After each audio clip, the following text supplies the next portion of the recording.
BRS home foods ఇవాళ ఉగాది కదండి, ఉగాది పండగ. మనం ఇవాళ దానికి కావలసిన పదార్థాలు ఉగాది పచ్చడి చేద్దాం. మామిడికాయ, చింతపండు, బెల్లం, వేప పువ్వు, మామిడికాయ ముక్కలు, పసుపు, ఉప్పు, కారం. షడ్రుచులు అంటారు దీన్ని. ఇప్పుడు మనం చేసుకునే విధానం చూద్దామండి. చింతపండు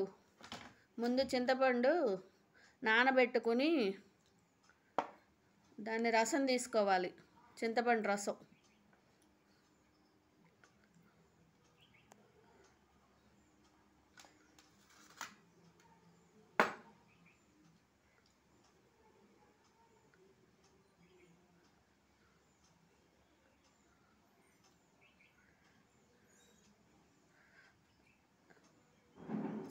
రసం తీసుకున్న తర్వాత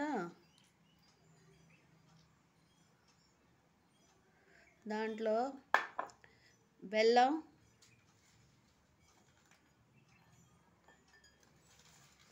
వేప పువ్వు,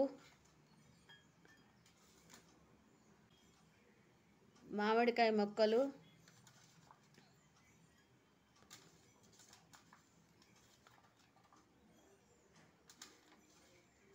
కొంచెం పసుపు,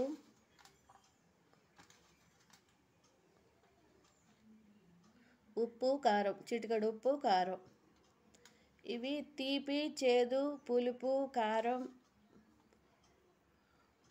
కలగలిపిన పచ్చడి అండి. దీన్ని వేప పువ్వు పచ్చడి అంటారు. మనకి తొలి పండగ కదా ఇది, అప్పుడు మనం చేసుకుంటాం అన్నమాట.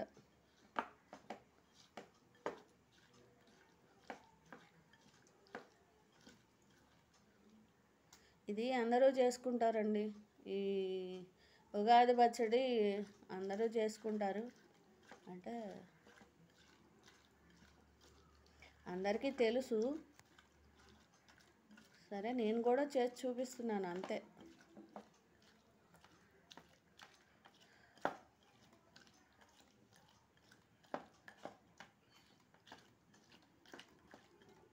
ఇది ఇలా కలుపుకొని కాస్త దేవుడికి పూజ చేసుకుని దేవుడికి నైవేద్యం పెట్టుకుని తింటారండి.